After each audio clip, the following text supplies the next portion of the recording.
Présentation symbolique des principaux degrés de possession de la divine volonté. Analogie avec le soleil. Par analogie, on peut comparer la divine volonté au soleil, mais beaucoup plus que lui, elle met ses rayons de lumière et d'amour à la disposition de tous les humains. Comme le soleil, la divine volonté est au-dessus de tout, englobe tout.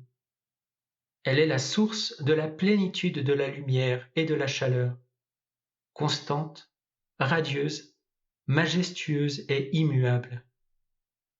Elle forme une unité avec ses rayons qui se multiplient partout pour les créatures qui en profitent, pour les transformer, les embellir, les rendre fertiles et lumineuses.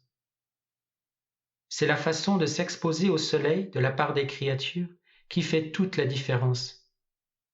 Dieu attend de nous constance et application.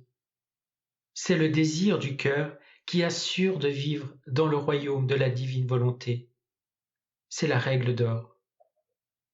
Le premier degré offre les incitations et les moyens pour poursuivre progressivement vers les autres degrés.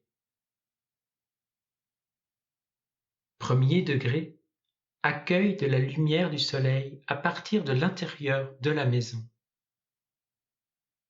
Ici, on suppose que la personne est dans une pièce. Elle profite un peu de la lumière du soleil extérieur sans bénéficier de sa chaleur. Cette personne ne vit pas vraiment dans ce royaume divin, mais seulement de la lumière que le soleil de sa volonté répand depuis ce royaume. Car par nature, la lumière se répand partout. Les attachements de cette personne à ses passions et aux choses de ce monde forment l'air vicié qu'elle respire, qui la rend malade et l'indispose à faire le bien. Malgré tout, elle profite de certains bienfaits de la lumière de sa volonté, même s'ils sont reçus faiblement. Déjà, le soleil de la divine volonté se lève sur la personne qui donne son oui, enlève le caillou de sa volonté et qui possède quelques connaissances sur cette doctrine. Aussi, elle désire s'unir davantage à la divine volonté et elle entend s'investir davantage sur ce chemin. Elle s'en remet à Jésus et Marie et leur recommande son âme.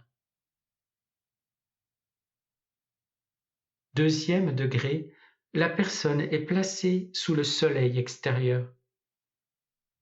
Selon cette comparaison, la personne est à l'extérieur de la maison. Elle fait ses premiers pas à l'intérieur des frontières du royaume de la suprême volonté. Elle jouit non seulement de plus de lumière, mais aussi de chaleur, laquelle purifie l'air environnant. Au fur et à mesure que la divine volonté est davantage connue et accueillie, elle augmente notre capacité de la posséder pour prendre sa place royale en nous. Conséquemment, cette personne est revigorée et en meilleure santé. Elle sent ses passions fondre et elle est constante dans le bien. Elle supporte ses croix non seulement avec patience, mais aussi avec amour. Elle confie au Seigneur le gouvernail de sa vie et tout ce qu'elle fait quotidiennement. Le soleil de la divine volonté s'intensifie sur la personne qui lui offre chaque jour ses actes préalables et aussi souvent que possible ses actes actuels. En impliquant la divine volonté dans ses activités quotidiennes, la puissance divine se hâte de venir faire briller son soleil sur ses actes, les purifiant avec sa lumière, les remplissant de son amour et les embellissant peu à peu de sa beauté. Aussi, cette personne poursuit son engagement par les rondes de prière et la méditation de la passion. La transformation en la vie nouvelle s'effectue progressivement. Comme la personne en est à ses premiers pas dans la divine volonté, son regard est encore tourné vers la terre. Elle sent fréquemment le poids de sa nature humaine et le retour à sa propre volonté. Troisième degré, placé sous le soleil de l'équateur. On suppose ici que cette personne se place au point de la Terre où les rayons du soleil plombent au maximum. Elle se sent envahie par ces rayons, brûlée par sa chaleur. La lumière est si brillante qu'elle remplit ses yeux au point qu'elle a de la difficulté à voir la Terre. On pourrait dire qu'elle est transmuée en la lumière du soleil. Quoique ses pieds soient sur la terre, elle sent peu celle-ci. Elle vit enivrée par le soleil. Son regard est fixé de façon régulière sur le divin vouloir. Tout s'accomplit par la règle d'or. Elle désire et Jésus fait tout le travail. Aussi, l'âme trouve en Jésus la version divine de sa vie gardée en lui. Elle prend cette vie divine et l'offre avec Jésus au Père. En outre, elle devient canal de cette vie pour la porter aux autres, à tous les autres, d'Adam jusqu'à la dernière âme créée.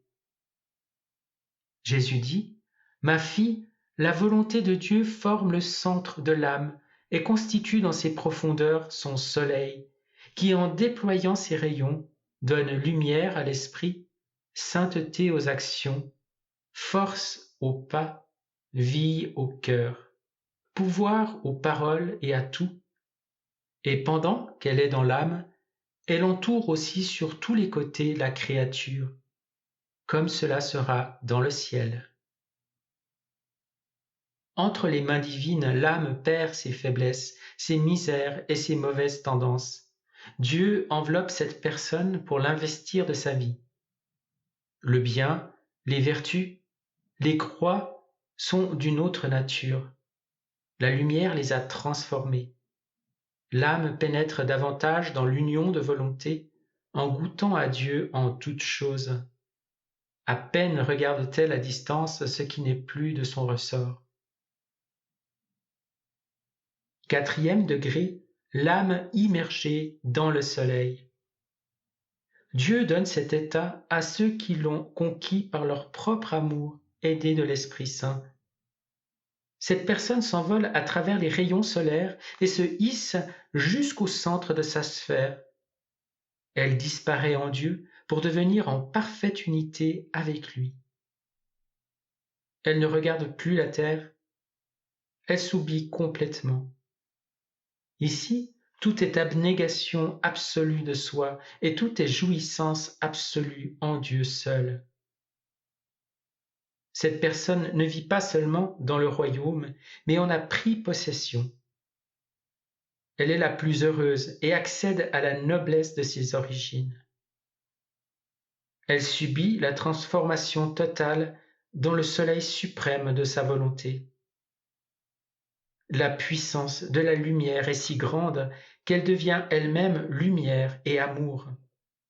Son regard est constamment fixé sur le divin vouloir. Jésus dit, pour celui qui m'aime, tout est possible uni à moi. L'âme est emportée vers la nuée divine qui commence à lui découvrir les splendeurs du royaume qui lui est préparé. La volonté de la personne demeure abîmée en Dieu. L'âme trouve le repos et elle est préservée du mal. Elle reçoit des lumières extraordinaires sur Dieu et elle goûte combien sont admirables la suavité et les délices spirituelles. La Sainte Trinité est dans son intérieur et elle sent cette divine compagnie. L'amour la pénètre, l'environne et la ressource. Elle perçoit toute la sagesse merveilleuse de Dieu qui resplendit dans l'harmonie des créatures qu'il a créées avec amour.